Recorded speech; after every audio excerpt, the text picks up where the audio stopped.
Welcome to Circuit One Events. We provide high-performance driving experiences for everyday people. Today, our top 2 instructors will be guiding you along the 1.7-mile road course at Thompson Motorsports Park. They'll be breaking down each of the 11 turns to get you driving at the best of your ability and have the best lap here at Thompson. Coming up the front straight is pretty exciting. You can get some good head of speed going. As you come up, you're going to keep the car to the left-hand side. You've got your braking markers. They're separated by 100 feet, 6 down to 1. Pick your braking point. Start off a little earlier. As time goes throughout the day, start moving that braking point later and later. Remember, now you have a hill to come up. Use the gravity. Use it your way. So you come up, get your braking done. As you finish braking, release the brake very gentle.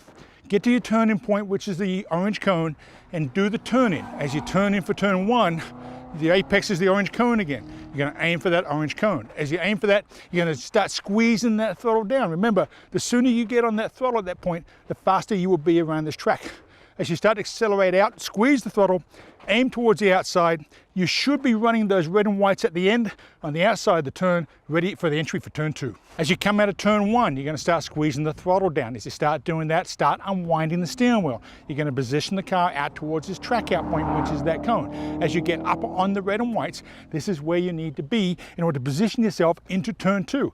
Get the car up on these red and whites. This will give you the perfect entry into 2. It'll be smooth. If you're in too far, if you're not up on these red and whites, you're in too far, and that will give you an early apex. That you don't want, because it's going to push you out on an exit of 2. Remember, up on these red and whites is fast into 2. As you come out of 2, the car's going to start to want to track out a little bit. That's okay. Start pushing the throttle down coming out of 2. The car will move to the center of the track. That's okay. Get it back over to the right-hand side. As you come down into here, into the brake zone and the turning point into 3, tap the brakes. Not a lot of brakes, just enough to put some weight on the nose. Then turn it in. Turn 3 here is an early apex. Get it in early. Start to squeeze the throttle. Track it out a little bit as you go down the hill. As you come out of 3, the car's going to want to start pushing out a little bit. That's okay. Get on the gas early, stretch it out. If it goes out about mid-track, that's fine. Start bringing the car over towards the left-hand side of the track. Your turning point for this corner is crucial, is the end of this grass. These last blades of grass is your turning point. Once you're up here, get off the brakes, give it a big dose of steering. Get all your steering done for this turn here, between here and there, not afterwards. Get your steering done, turn it in. Big dose of steering, maybe a half a turn on the steering wheel. Get it done. When you start getting in, start unwinding, squeeze down the gas, start accelerating out. The other thing you need to watch out for is this corner becomes off camber. In the wet, you can find yourself on the far side of the track heading towards a wall. Be cognizant of that. As you turn in, the reason we get the steering done all here is because it goes off camber mid-corner. As you come out of turn 4, the hairpin, the car's going to want to push out a little bit. That's okay. It's going to want to push out towards the red and white berms. That's okay. You can run those red and white berms if you have to. Remember, a high-powered car will probably want to do that. A low-powered car with lots of grip will probably won't want to go out that far. That's fine. As you start accelerating out of turn 4, you want to position the car about mid-track to 3/4 out, no more. As you start to come in to turn 5, you want the car to be about 1 car width off the grass. You don't want to be too far out, no more than that. 1 car width off the grass, that's all you need on entry. As you enter under the bridge, you want to position the car so it just runs to the outside of the corner towards the gravel, maybe about a car width off the gravel. That will set you up for a very fast exit. As you get into turn 5, you want to track the car out. You want to let it come out a little bit and start to unwind it. Get ready to turn it back in. As you approach 6, come into 6 nice and late. Your apex is at the very end of the corner.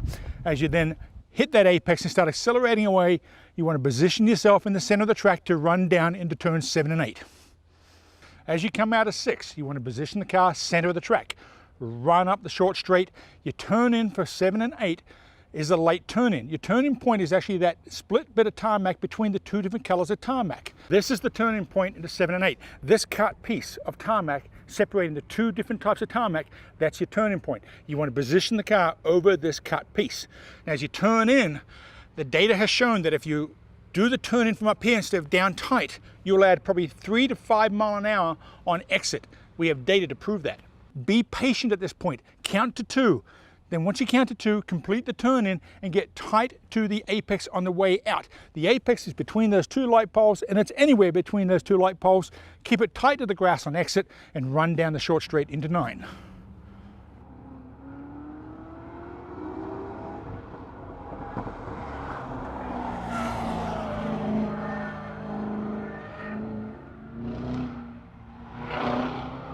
As you come up the short straight between 8 and turn 9, you want to position the car in a straight line. Don't let it wig-wag all the way up here, going far left and far right to get a line up into turn 9. Come out of 8 and straight line it up. You want to be a car width off the grass again. The reason being is because there's bumps over there, and if you need to hit the brakes, you're going to not get an efficient braking move done. But also, it is the wrong line. All the tire tracks you see over there is from the racing over here. In racing, you want to be greedy with the line. On a fast lap or a qualifying lap, you want to be a fast line. Your fast line is to be out a little bit on entry into 9. So one car width off the grass, or just keep away from the bumps. Come down the hill. As you come down the hill, you're going to be aiming towards the porta potties. When you get down to the outside of that turn, you're going to turn it in nice and brisk. Let it run to the outside. This is a late entry. You want to run against the last 10 feet of the red and white boom, then continue forward a little bit past the boom, turn into turn 10, do the transition, the weight transition into 10. That 9 into 10 usually is no braking. As you come through 9, you want to get over to the last part of the red and white boom. Stay there, stay towards the grass. Your turning for 10 is late, it is not early. Stay out to the grass. When you get to your turning point, make the entry through 10 a late entry. Follow it through, tracking out. As you track out, you're aiming towards about 3/4 of the way up the concrete berm on the left-hand side. That's where you track out to. And at this point, you're looking for a fast lap. The fast lap starts here, and your foot better be down. This is 11A, entry to 11A. As you come out of 10, remember a fast lap time here doesn't start at the start-finish line. It starts exiting turn 10. Exit turn 10, come up to 11A. Stay out wide, turn 11A. As you turn into it, it starts to come up a little brow. As you go over that brow, it starts to go a little bit off camber towards the outside.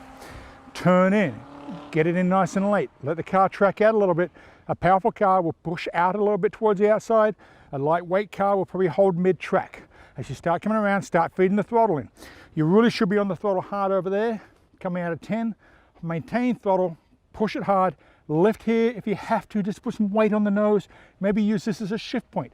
I find that when I use this as a shift point, I put a bit of weight on the nose and I can keep on accelerating over this brow. So as you do that, you're approaching the front straight, over the crest, foot down, gone, fast lap. As you come out of 11A and 11B, as you come out of 11A, you're going to let the car just track out as far as it wants to go. Don't force it in. If you're in a Miata, you'll probably stay mid-track. If you're in a high-power car, you'll probably track out a little bit further. That's okay. The idea is you track out towards the grass, and then you bring the car back over to the right-hand side on 11B. As you come up to 11B, which is a crest, come over 11B, you should be flat to the boards, ready to go down the straight, and you want to keep to the right-hand side going down the straight, into the kink, into the braking zone.